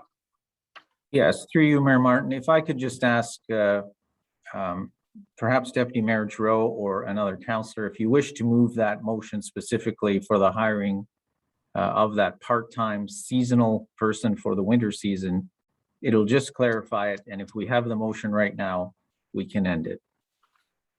Okay. So moved by Deputy Mayor Giroux, that we start the plant that started and hire a part-time position if needed. So, okay, so I have a new motion, and I'll look for a seconder to that. So, Councillor Pomeroy, go ahead. I'll probably second that if we can clarify that it's part-time. And anyway, Bob, can you read that back to us, what you have? Yes, the position is part-time, seasonal for the winter season as needed. Okay, that frees us up for students in the summertime. We're not going to the summer. Yeah, this is just for the winter. No, This I is a know se- this is for the winter, but I mean, if we were going to have to hire a full-time, part-time, it would have involved, not having students next year. So that's where I'm coming from. Okay. All right, so no, it says part-time position for the winter. So, Dave, go ahead. I will speak to the motion in a way, Mr. Mayor. Yeah, I based my motion on the report I received. And one of the strong points that I based my motion on was the 15 bulletins that pertained to what they have to do in the arena to make the facility safe. And in the regular full-time staff, this would assist in avoiding overtime. Also, it was passed at budget time for that amount of money. And not expected to exceed that. So that's what I based my motion on. So like I said, I'm willing to remake the motion, but that's. okay. No, you made the motion, and Councillor Pomeroy, are you seconding the motion then? Yes. Okay. So Councillor Ellis, do you want to speak to the motion? Yeah, without prolonging it here, I think the confusion was there was 3 items all wrapped in to one motion from what it sounded like. And I wasn't sure about the separate part about the posting. And that's why I brought it forward, because I was being asked about the full-time, part-time stuff. And why wasn't students offered, blah, blah, blah. So without prolonging it any further, I just wanted to clarify why I brought it forward. Thank you. Okay, thank you. Councillor Pomeroy, speak to the motion. Yeah, well, the reason I'm saying anything is I didn't see anything in the minutes when I read the minutes this time of that motion being made. So anyway, we got it clarified. We'll move on. Yeah. Okay, thank you. Okay, so we have a mover, we have a seconder. I'm going to call the question. All in favor? And that's carried. Thank you. Okay, and the next 2 items that I had here were just something that to do it properly, I can't make a motion, but I was going to ask staff for an update for the next meeting for on the splash pad progress with the tender that's out and the George Street Park. I just would like an update at the next meeting, and I needed a motion from council to authorize staff to get that for the next meeting. That's for Ryan. Councillor Webb, go ahead. Yeah, I'll make that motion, Jim. Okay, that's moved by Councillor Webb, and a seconder for that, if I could. Councillor Pomeroy. With a question. Yeah. We were all supposed to go down and look and see where we wanted to put this, rather than put it on management's shoulders and then say it was no good. So we haven't done that yet. Yeah, and I have an idea where they're thinking it's probably the only place it'll fit. So if Bob wants to set that up and Ryan for council to see where it is, I think Ryan has the spot that there's not too many places there that you can put it. But if you want to set that up for any council that wants to go out and see where they're thinking, you could do that after the meeting. And then when we get the report, you'll know exactly what he's talking about. Go ahead, Barry. And I think Peter should be involved too, because we got water and drainage there for. Yeah, so leave it with staff. They'll make sure council's up to speed on it. And like you said, there's not too many places you can put it. So it's not that big a park. Go ahead, Bob. Yes, through you, Mayor Martin, we will set up a site visit, and we will contact council and invite everyone. Do you want it today, Bob? Through you, Mayor Martin, if council wishes, we could do it after our council business today. Yeah, We could do nice it later day. this afternoon. If that's all you've got to do, go ahead, set it up, and you can make sure everything's good. The other You want to motion, participate, Jim? no, I don't, I know where there's only one spot. It's not like there's acres of land there. There's a little spot there to put it, and I'm happy with it. So I went over and seen them and got an idea. So if you want to do that, that's good. Then everybody knows what he's talking about at the next meeting. Okay, so that's done with, and I was going to look for a motion on the update for investments. We get this report at County Council every month and it's very simple. 4 lines, where the money, how much we got invested, and who it's with, and what the county is 4 lines. It's whether it's CIBC or Manulife and the percentage, and that's all I'm looking for. So I'm just going to direct Wendland to do it the proper way. Ask staff to prepare an investment update for the next meeting to know where we're at with our investments. So for council's information, I have contacted Trina at the county and she has sent me her document. I haven't yet looked at it but I can do that for the next council meeting. Perfect. I just thought I'd make it official with going through council rather than me ask. So what's council's thoughts there? It's somebody moved by Deputy Mayor Giroux. And a seconder. And a seconded by Councillor Webb. Okay, Councillor Pomeroy, speak to the motion. No, carry on with this one. Oh, okay. I want to go back to the. Okay. All right, all in favor of the motion? And that's carried. Okay, so we're still in other business. Go ahead, Barry. Well, I'm just going back to Jim Martin's update for splash pad and park at the corner of Oak Street and George Street. So where are we putting this? Are you putting it up? That's 2 separate things. That was 2 separate things. Okay, yeah. One is a splash pad and the other one is the Oak Street and George Street Park. Okay, are we gonna speak to anything on the George Street Park, or I mean the Oak Street? Well, that's what I asked for, a report back from staff so we can see what's coming. It's up to you. You have some questions around that still? No, like we haven't done anything. We bought the property and it's just sitting there. We haven't even got a bench on it. No, and that's what I think. I think he has something coming, so I just want to make sure it's official. He'll bring a report at the next meeting, and hopefully we can get moving on it. Well, that's why I thought you had, you only had one place for the splash pad, so I figured that must be it right there. But the design for the park is supposed to come forward, so. Okay, Okay. so is there anything else in other business? Go ahead, Wendelin.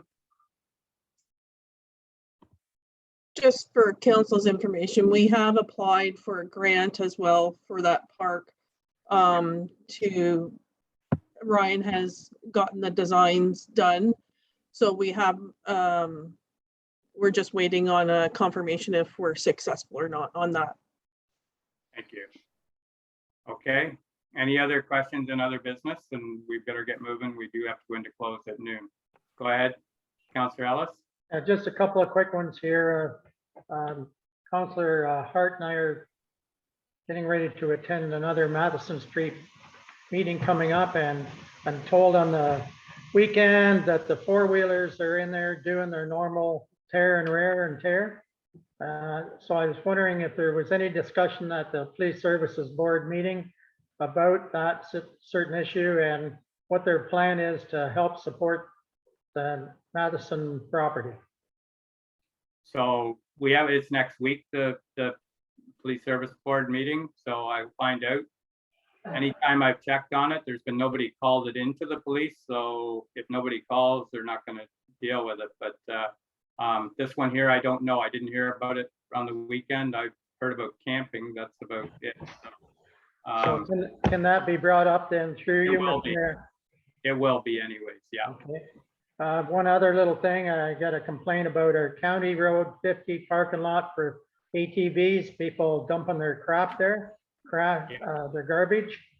So I don't know if that can be related back through the OEOTA, through you, Deputy Mayor Giroux. Okay, A little more. And last thing, I know we're moving along here. So through Peterborough Examiner, they're talking about a cannabis store. They're going to be opened up in Havelock. I'm just looking for a little bit of regulation. What our municipality does when that nice new business gets opened up there. Do we check to see if they're legal and what the ramifications are for that type of business? I would direct that to CIO Bob. Through you, Mayor Martin. The township did vote and allow cannabis stores in our township. They are regulated by the upper levels of government. So as long as they are approved and regulated, then they can open their doors. And I believe there was one instance there about a year ago, a facility had planned on opening up, and when our staff checked, they weren't legal. So when this one comes, will we be checking to make sure? They'll have to be licensed. Well, but how do we know unless we check? Yeah. Is there a process? I guess what I'm asking, is there a process in place? Well, through you, Mayor Martin, we do not license those establishments. They're licensed by the upper levels of government. Right? It's not typically in our purview to monitor their licenses and ensure that they are licensed. However, if we become aware of a situation and they're not licensed, we will certainly act on that information. Thank you. Yeah. That's all we have, Mr. Mayor. The story said the township was great to work with, and I said I didn't know anything about it. So anyways, we'll straighten that out later, but Councillor Pomeroy, go ahead. Yeah, I got a quick question here. I would like to know why we couldn't go back to having meetings in person, probably at the arena.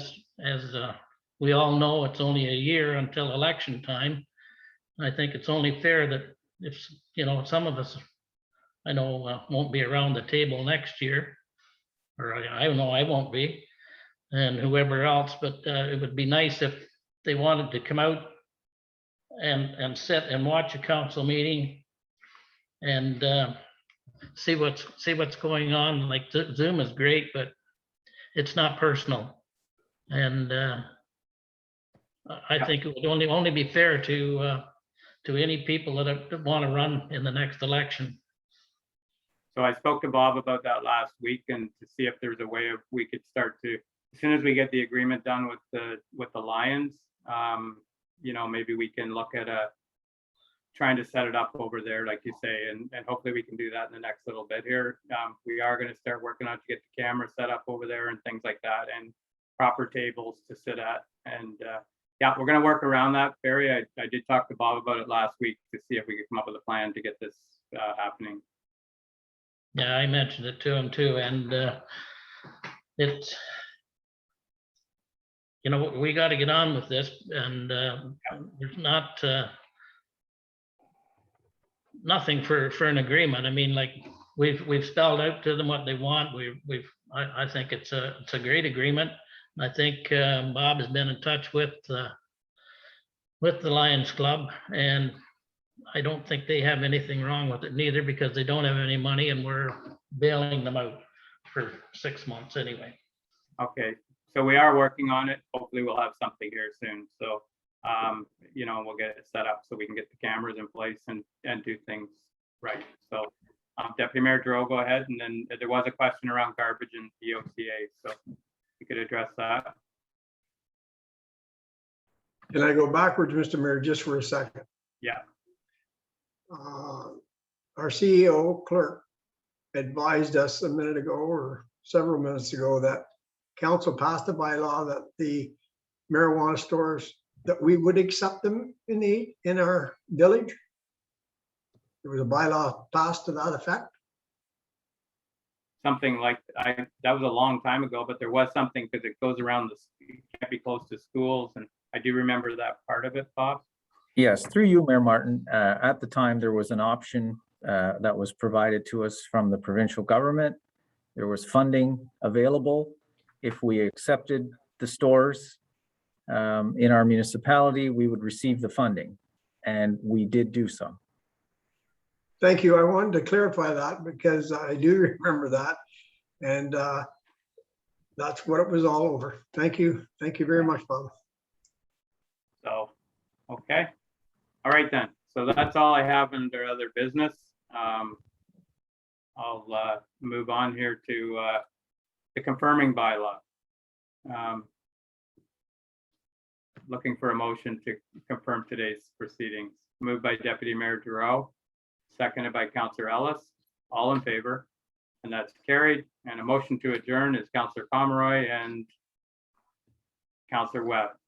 All in favor? And that's carried.